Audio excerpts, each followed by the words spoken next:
ኦባማ ምንድነው ልዩ ያደረገው? ኮሚኒኬት ማድረግ ይችላል። ይሄ ኮሚኒኬሽን ስኪል በጣም ያስፈልገናል አሸናፊ ለመሆን።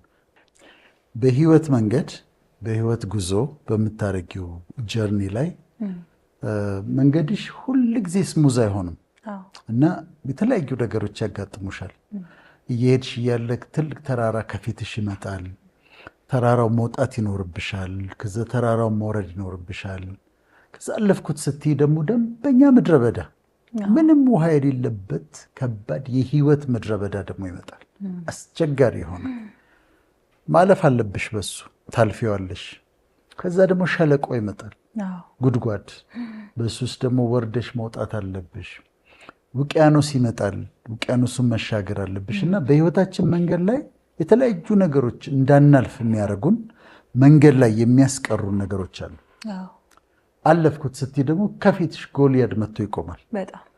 እሱን ደግሞ ከጣልሽው ጥለሽው ስታልፊ ደግሞ የራስሽ ድካም ደግሞ የራስሽ ስጋ ደግሞ ይታገልሻል። እና ሰው በህይወት መንገድ ላይ በሚሄድበት ጊዜ ብዙ እንቅፋቶች አሉት። መንገድ ላይ የሚያስቀሩት ብዙ ነገሮች አሉት። አሸናፊዎች የሚባሉት ወይም ኦቨርካመርስ ዊነርስ የሚባሉት እነዚህን የሚገጥሟቸውን ተግዳሮቶች ተራራውን ሲመጣ ወጥተው ወርደው ጉድጓድ ሸለቆ ከመጣ አልፈውበት ምድረ በዳውን አልፈውበት የመጡትን ተግዳሮቶች መንገድ ላይ ሳይሸነፉ ሳይቆሙ አልፈው ሄደው መድረስ ያለባቸው ቦታ ላይ የሚደርሱ ሰዎች ናቸው ኦቨርካመርስ። ውድድራቸው ከራሳቸው ጋር ሳይሆን በራሳቸው ትራክ ውስጥ ራሳቸው በስተሰመረላቸው ትራክ ውስጥ ግን የሚመጡ ተግዳሮቶችን ያሸንፋሉ፣ ድል ያደርጋሉ። እነሱን ኦቨርካመርስ እንላቸዋለን። ድል አድራጊዎች፣ አሸናፊዎች፣ ዊነርስ እንላቸዋለን። ለአሸናፊነት አንደኛው ብለን ያዝነው ጨዋነት ነው። እንዴት ነው? ጨዋነት በጣም ነው የምወደው። ወይም ኢንቴግሪቲ ለማለት ነው። ኢንቴግሪቲ የሚለውን ቃል ለመተርጎም የተለያየ ነገር መጠቀም። ኢንቴግሪቲ ማለት የመርህ ሰው መሆን ማለት ነው። በሞራል ፕሪንሲፕል በመርህ የሚመራ ሰው ማለት ነው ጨዋ ማለት። አሁን ለማስረዳት ይሄን ላሳይሽ። እኔ አዲስ አበባ ውስጥ ሰው ያውቀኛል። የማደርገው ነገር በሙሉ በህዝብ እይታ ውስጥ ነው ያለው፣ ምንም ነገር ባረግ። ስለዚህ አዲስ አበባ ውስጥ እኔ ጨዋ ነኝ። ለምንድን ነው ጨዋ የሆንኩት? ሰዎች ስለሚያዩኝ ነው ጨዋ የሆንኩት። አሜሪካ ሄድኩኝ እንበል። ከአሜሪካም ደግሞ ይሄ ብዙ አበሻ የሌለበት ቦታ ላይ ሄድኩኝ። እዚህ ያለችኝ ጨዋነቴ እዛም ካለች የእውነት ጨዋ ነኝ። ምክንያቱም እዛ የሚያየኝ ሰው የለም። የፈለግኩትን ነገር ባረግ፣ ጠጣ፣ ገልፍሬንድ ይዤ የሆነ ቦታ ብገባ ምን ብል ማንም አያየኝም። ኢንቴግሪቲ ማለት ሰዎች ሲያዩሽም ሳያዩሽም አንድ አይነት ሰው መሆን ማለት ነው። እና ኢንቴግሪቲ ማለት አዲስ አበባ ያለ ባህሪዬ፣ አኗኗሪ ዋሽንግተን ዲሲም እንደዛው፣ እዚች ያለች ጨዋነቴ ዱባይም እንደዛው ሲሆን ነው። ይሄንን ከጠበቅኩኝና በመርህ ካደረግኩት ህይወቴን መንገድ ላይ ከሚያስቀረኝ እንቅፋት አመለጥኩኝ ማለት ነው። እንግዲህ ሁለተኛው ደግሞ የምናነሳው ግልጽነትን ነው። ግልጽነት ደግሞ ኦነስቲ ለማለት ነው። ኦነስቲ ነው። ኦነስቲ ያለው ሰው አይደባብቅም። ያለውን ነገር ግልጽ ያደርጋል። ድካሜን እነግርሻለሁ፣ ብርታቴን እነግርሻለሁ። ኦነስቲ ያለው ሰው አይዋሽም፣ አይሰርቅም። አንድ አይነት ነው የሚሆነው እና ያ በጣም ለአሸናፊነት ይረዳሻል። እንትን ትራፕ ውስጥ አይገባም፣ ወጥመድ ውስጥ አይገባም። እኔ ድሮ የመጀመሪያ አሜሪካ ሊሄድ ፈልጌ ድሮ ሄጅ እዛ ለመማር ፈልጌ ነው።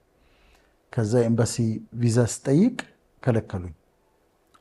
መንግስት የዛ ጊዜ የነበረው መንግስት ኤምባሲዎችን አናግሯቸው ነበር እና አናግሯቸው ዶክተሮች እየሄዱብን ስለሚቀሩ እና ደግሞ ትንሽ ስለሆኑ ዶክተሮቻችን አትስጡ ብለው ለካ ነግረዋል። በጓሮ ሄደው አሁን እኔ መሄድ ፈልጌ ሄጅ ስጠይቅ በቃ ነጭ ዶክተር በጣም ባገርህ ጠንክረህ ብትሰራ አለች። ከዛ ጀርባው ላይ አፕሊኬሽን ሪሲቭድ የሚል ማህተም ይመታሉ። ማህተሙን መቱ። ሌላ ጊዜ ልገባ ስል አሁን መጀመሪያ የሚያዩት ደግመሽ ስትገቢ ጀርባውን አይተው ተመቷል አልተመታም ነው። ስለዚህ ሰዎች መከሩኝ። አሁን እቺ አፕሊኬሽን ሪሲቭድ የምትል ማህተም አለች ፓስፖርት ላይ።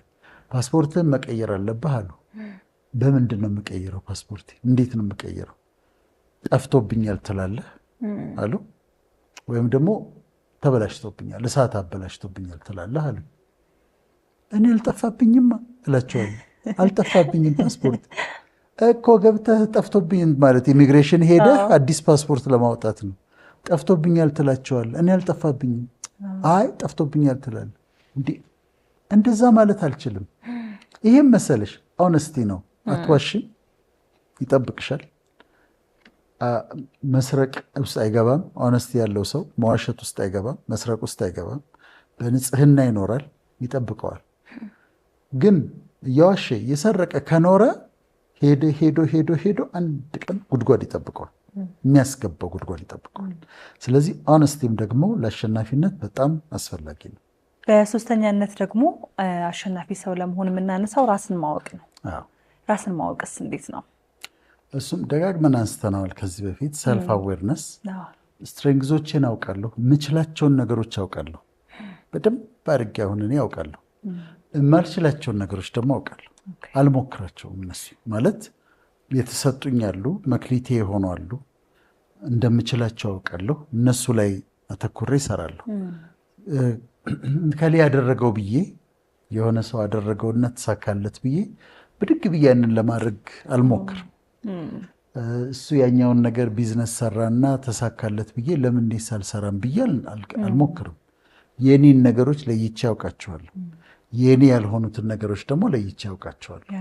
ስለዚህ ሰልፍ አዌርነስ፣ ራስሽን በደንብ ስታውቂ የተሰጡሽን ነገሮች፣ ያንቺ የሆኑትን ነገሮች ታውቂያለሽ፣ ያንቺ ያልሆኑትን ነገሮች ደግሞ ታውቂያለሽ። እና ሌላ ሰው አይተሽ እሱ ያደረገውን ነገር ለማድረግ አትሞክሪም ማለት ነው።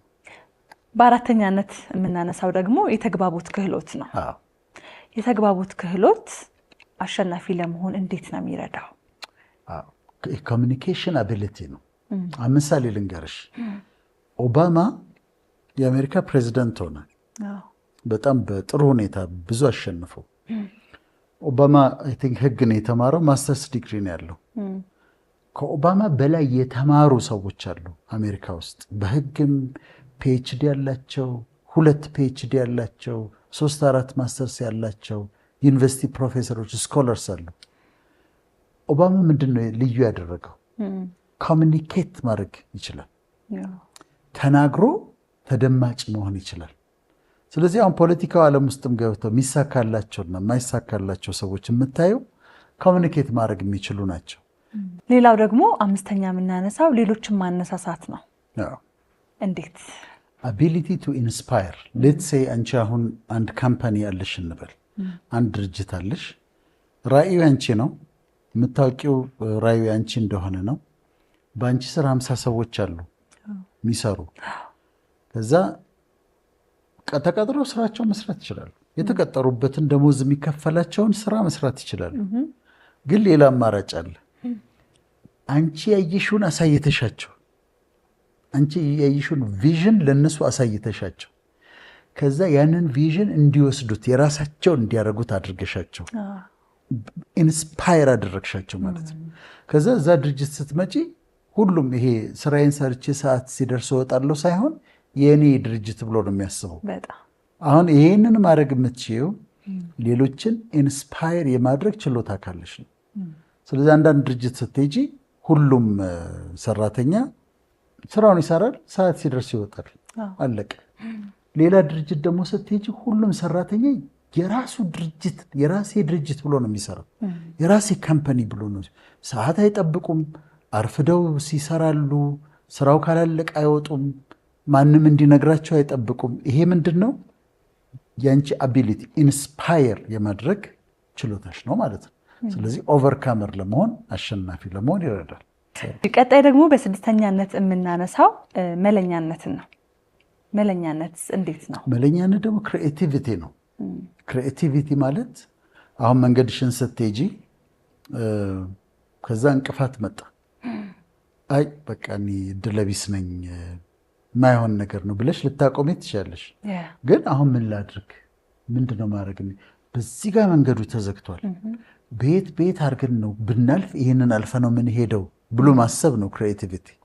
ስለዚህ ኦብስታክልስ ሲመጡ እንቅፋቶች ሲመጡ ያንን እንቅፋት የምታልፊበት መንገድ ሳትደነግጪ፣ ሳትናደጂ፣ ብስጭቱ ሳትገቢ፣ ጊቭ አፕ ሳታረጊ እንዴት አርጌ ልለፈው ብሎ ማሰብና የዛች ጋር መሄድ እሱ ክሪኤቲቪቲ ነው እና ለአሸናፊዎች የግድ ነው ክሪኤቲቪቲ።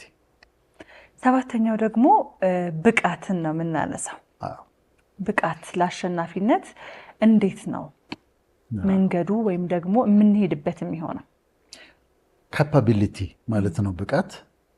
በአንድ ነገር የተለየ ችሎታ ካለሽ በአንድ ነገር ብቻ የምትፈለጊበት ችሎታ ይኖርሽ። ከዛ በዛ በምትፈለጊበት ኤሪያ ላይ ብቃት ካለሽ ትፈለጊያለሽ። እኛ ቤት መብራት ተበላሸ እንበል። ከዛ ኤሌክትሪሽያን ይፈልጋል። አንዱ ሞከረ እምቢ አለው፣ ግን በጣም ጎበዝ ግን ኤሌክትሪሽያን አለ ሌላ። ስለዚህ ኤሌክትሪሽያኑ ይጠበቃል። ማታ ነው የሚችለው ከተባለ እስከ ማታ ድረስ እንጠብቀዋለን። መጠበቅ ግድ ነው። ውሃ የሚሰራ ከሆነ አሁን ትናንሾቹ ምሳሌዎች ነው። በጣም ጎበዝ ከሆነ ትጠብቂዋለሽ። እና በሙያቸው ይፈልጋሉ። ምጣድ የሚሰራው፣ ኤሌክትሪክ የሚሰራው፣ ቧንቧ የሚሰራው ሁሉም ተፈላጊ ናቸው። እና አሸናፊ ለመሆን የግድ ነው ብቃት። በተለይ ሌላ ሰው የማይችለው አንቺ የምትችለው ነገር ካለ አንቺ በቃ በኔ ለመምጣት አለበት። ሌላ አማራጭ የለም። በቀላሉ የምትተኪ አትሆኝም። ወይ በኔ ልክ ሄደች ምን ችግር አለ ሌላ ሰው ይመጣል የምትባይ አትሆኝም ማለት ነው። ስለዚህ ብቃት ነው።